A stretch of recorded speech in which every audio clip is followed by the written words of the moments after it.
अस्ट्रेलियामा एउटा बच्चा जन्मिन्छ जसको हात पनि हुँदैन गोडा पनि हुँदैन। Can you imagine? हातविहीन गोडाविहीन बिस्तार बिस्तारै त्यो बच्चा हुर्कदै जान्छ र अलि ठुलो भएपछि 12-14 वर्ष भएपछि उसलाई रियलाइज भयो कि मसँग हात छैन, मसँग गोडा छैनन्, म अरू जस्तो छैन, मेरो बाँच्नु बेकार छ। किनकि मेरा सबै साथीहरूका हात छन्, खुट्टा छन्, आफन्तहरूका अरू सबै मान्छे सधैँ छन् र म यसरी अपाङ्ग छु, न मसँग हात छ न मसँग गोडा छ। अनि एक पोइन्टमा यो केटा यति निराश भए कि हात गोडा बिना मैले केही पनि गर्न सक्दैन यो दुनियाँमा। अब गोडा नभएपछि हाइट पनि आधा हुने भयो, गोडा नभएपछि हाइट पनि आधा हुने भयो, मासुको डल्लो जस्तो। किन इमेजिन इट? र यो संसारको भिडमा जहाँ कम्पिटिसनै कम्पिटिसन हुन्छ, जहाँ हात गोडा भएका मान्छेहरू पनि बेरोजगार भएर बसिरहेका हुन्छन्, जहाँ हात गोडा भएका मान्छेहरू पनि निराश भएर बसिरहेका हुन्छन्, यहाँ न उनको हात न उनको गोडा केही पनि छैन। अब हाइट हुने कुरा भयो। अनि एउटा पोइन्टमा आएर उनले आत्महत्या गर्ने विचार गर्छ। उसले आत्महत्या गर्ने कोसिस गर्छ र त्यही आत्महत्या गर्ने कोसिस गरिरहेको बेला उनकी आमाले देखेछन् अनि छोरालाई सम्झाउँछ। आमाले दुनियाँभरका हात गोडा नभएका बच्चाहरूको बारेमा बताउँछन्, किनकि हात गोडा नभएर पनि कतिपय मान्छे महान भएका छन्, अपाङ्ग भएर पनि महान भएका छन्। हेलेन केलर जसका आँखा थिएन, जो बहिरी थिइन्, बोल्न सक्दैन थिइन्, तर विश्वविख्यात। त्यसकारण विश्वविख्यात हुनको लागि, महान बन्नको लागि, गजबको जिन्दगी बाँच्नको लागि आँखाको आवश्यकता पर्दैन बाबु। गजबको जिन्दगी बाँच्नको लागि बहिरो भएर केही फरक पर्दैन बाबु। गजबको जिन्दगी बाँच्नको लागि केही बोल्न नजानेर पनि फरक पर्दैन। जसरी हेलेन केलर। मात्र चाहिन्छ इच्छा शक्ति, विल पावर। यदि त्यो विल पावरलाई पकड्ने हो, विकास गर्ने हो, सम्बोधन गर्ने हो भने तिमी पनि हेलेन केलर जस्तो बन्न सक्छौ। हेर बिथोवेनलाई, बिथोवेन बहिरा थिए। के थिए रे? बहिरा। तर विश्वविख्यात म्युजिसियन बने। Can you imagine it? एउटा बहिरो मान्छे संसारको सबभन्दा महान म्युजिसियन बन्छ। You just cannot imagine it. जहाँ म्युजिकको सीधा सम्बन्ध कानसँग हुन्छ, म्युजिकको सीधा सम्बन्ध कानसँग हुन्छ, तर एउटा मान्छे यहाँ यस्तो छ जसको कान गइसक्दा पनि उनले संसारको सबभन्दा महान सङ्गीत संसारलाई छोडेर जान सफल भए। त्यसकारण सङ्गीत उत्पादन गर्नको लागि श्रवण शक्ति नभए पनि हुन्छ, तर इच्छा शक्ति चाहिन्छ। सङ्गीत उत्पादन गर्नको लागि श्रवण शक्ति नभए पनि हुन्छ, तर इच्छा शक्ति चाहिन्छ। इतिहासमा यस्ता थुप्रै पात्रहरू छन् जोसँग हात गोडा केही पनि हुँदैनन्, आँखा हुँदैनन्, लाटा हुन्छन्, बहिरा हुन्छन्, तर विश्वविख्यात हुन्छन्। र इतिहासमा र वर्तमानमा अधिकांश मान्छेसँग हात गोडा आँखा सबै हुनुको बावजुद पनि ऊ गुमनामको जिन्दगी बाँच्छ। मानव छैन बराबर। त्यसकारण हिन्दीमा एउटा भनाइ छ,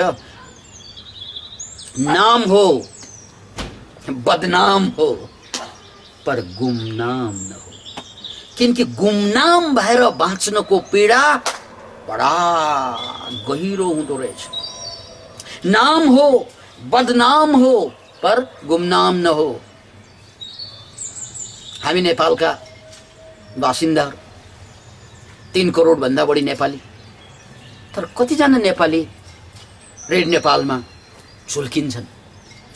किन मान्छे रेडियो नेपाल टेलिभिजनमा नेपालका टेलिभिजनहरूमा कति झुल्कन्छ, नेपालका पत्र पत्रिकाले कतिजना नेपालीहरूलाई क्यारी गर्छन्, मात्र ती मान्छेहरूलाई जोसँग नाम छ, अरूलाई गर्दैन।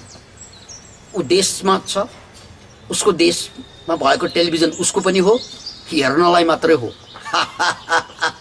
त्यहाँ ऊ पुग्दैन, रेडियोमा उसको नाम आउँदैन, पत्रिकाले उसलाई छाप्दैन। मानौ ऊ नभए बराबर ऊ चुनावमा नेताहरूलाई चाहिँ जिताएर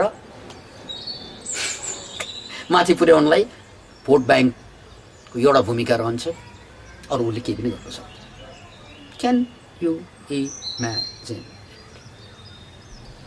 फेरि फर्कौँ त्यो केटाको कहानीमा, जसको हात गोडा थिएन, आत्महत्या गर्न खोज्दै थिए। हात गोडा थिएन र त आत्महत्या गर्न खोज्दै थिए। तर आमा चाहिँले मोटिभेट, उनको आमा चाहिँले मोटिभेट गरिदिए, बाबु दुनियाँमा हात गोडा भएका अर्बौं मान्छे छन्, उनीहरूको भ्यालु हुँदैनन्। दुनियाँमा हात गोडा भएका अर्बौं मान्छे हुन्छन्, तर उनीहरूका भ्यालु हुँदैनन्। भ्यालु उसको हुन्छ जसले आफ्नो इच्छा शक्तिलाई प्रयोग गरेर संसारको लागि केही योगदान दिन्छ, संसारको लागि केही दिन्छ, उसलाई मात्रै संसारले सम्झन्छ। संसारको लागि जसले केही दिन्छ उसलाई मात्रै सम्झन्छ, र जसले संसारको लागि केही दिँदैन उसलाई संसारले कहिले पनि सम्झँदैन। उदाहरणको लागि बाउबाजेकै कुरा गरौँ, बाजेको नामसम्म मुस्किलले याद होला मान्छेलाई। बाजेको बाउको नाम याद हुँदैन, बाजेको बाजेको नाम याद हुँदैन। किन त भन्नाले उनीहरूले दुनियाँलाई केही त्यस्तो योगदान दिएर गएको छैन, त्यसकारण उनीहरूलाई बिर्सिदिन्छन् मान्छे। त्यसैले इतिहासमा हात गोडा नभएर पनि कहिल्यै नमर्ने पात्रहरू छन्, अमर पात्र जसलाई भन्छौँ, र हात गोडा सबै भएर पनि कहिल्यै लाइटमा नआएका मान्छेहरू हुन्छन् इतिहासमा र वर्तमानमा पनि। त्यसकारण बाबु निराश हुनु पर्दैन, इच्छा शक्तिलाई प्रयोग गर्नुपर्छ। त्यो केटा बडो गम्भीर भए, गम खायो उसले, अनि सोच्न थाल्यो उसले बडो गम्भीर भएर, साँच्चै मसँग हात गोडा पो छैन र आँखा त बाँकी छ, किनकि कतिपय मान्छेको आँखा हुँदैन। एलेन केलरको थिएन, मसँग आँखा बाँकी छ, मसँग हात गोडा मात्र छैन तर कान बाँकी छ, बिथोवेनको कान पनि थिएन। मसँग बोल्ने ताकत बाँकी छ, मसँग सिक्ने दिमाग बाँकी छ, मसँग सिकाउने इच्छा बाँकी छ, सिकाउने। पहिलोचोटि जीवनमा यो केटोले जीवनमा आफू जस्तो छ त्यस्तो स्वीकार गर्न सिक्यो। यसलाई एक्सेप्टेन्स भनिन्छ। याद राख्नुहोस्, सेल्फ एक्सेप्टेन्स। मान्छेको पावर सेल्फ एक्सेप्टेन्समा हुन्छ। म जे छु, यदि मैले आफू जस्तो छु त्यसलाई स्वीकार गर्न साथ म अगाडि बढ्न सक्छु, पावर गेन हुन्छ। तर म जे छु, जुन अवस्थामा छु, म अर्कै बन्न चाहन्छु। हात छैन भने हात भएको बन्न चाहन्छु भने हात त हुँदैन, अनि जिन्दगीभर डिप्रेसन हुन्छ। आँखा छैन, आँखा भएको बन्न चाहन्छु, यो चाहनाले मलाई जिन्दगीभर डिप्रेस बनाउँछ। Can imagine?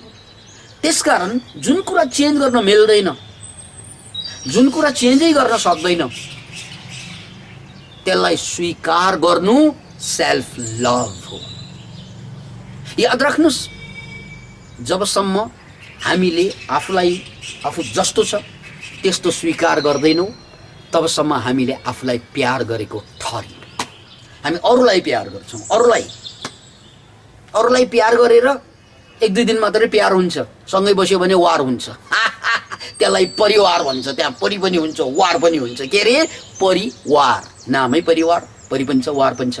किन त्यो वार बढी भएको परिवारभित्र भन्नाले मान्छे आफू जस्तो बन्नै चाहँदैन, आफूलाई स्वीकार गर्नै चाहँदैन, ऊ अरू जस्तो बन्न चाहन्छ। याद राख्नुहोस्, परमात्माले हामी सबैलाई सिंगल पिस बनाइदिनु भएको, सिंगल पिस। तपाईँको जस्तो अनुहार यो 7 अरबको दुनियाँमा हुँदैन, ठ्याक्कै दुरुस्त त हुँदैन। कोही मिल्ला जस्तो हुन्छ तर ट्याक्कै दुरुस्त हुँदैन। यो 7 अरबको दुनियाँमा तपाईँ सिंगल पिस हो। Can you imagine it? म सिंगल पिस हुँ, सबै मान्छे सिंगल पिस, हामी सबै अलग अलग छौँ। त्यसकारण जबसम्म हामीले आफू जस्तो छौँ त्यस्तै स्वीकार गर्दैनौँ तबसम्म सेल्फ लभ हुँदैन, प्रेम हुँदैन। र आफूलाई प्रेम गर्न सकिन भने, याद राख्नुहोस् यो कुरा, जसले आफूलाई प्रेम गर्न सक्दैन उसले अरूलाई प्रेम गर्नु बहाना मात्रै हुन्छ, उसले अरूलाई प्रेम गर्नु धोखा मात्रै हुन्छ। जसले आफूलाई प्रेम गर्न सक्दैन उसले अरूलाई प्रेम गर्नु धोखा मात्रै हुन्छ। धोखा के खारे? धोखा हुन्छ। त्यसकारण मान्छेको ज्ञानको कुरा गरौँ, मान्छेको पावरको कुरा गरौँ, मान्छेको आनन्दको कुरा गरौँ, सम्पूर्ण कुरा पहिलोचोटि सुरु हुन्छ जब म जस्तो छु त्यस्तै मन पराउन सक्छु। I love